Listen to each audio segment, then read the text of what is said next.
رياض الصالحين.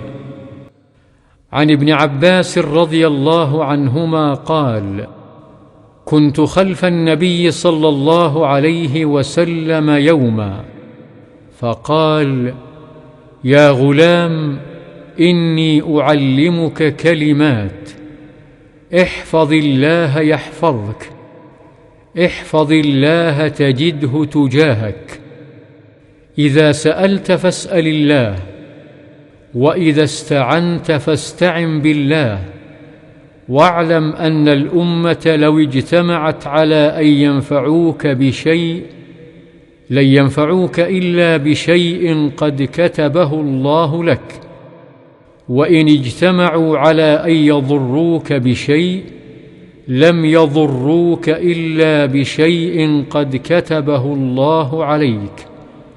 رفعت الأقلام وجفت الصحف.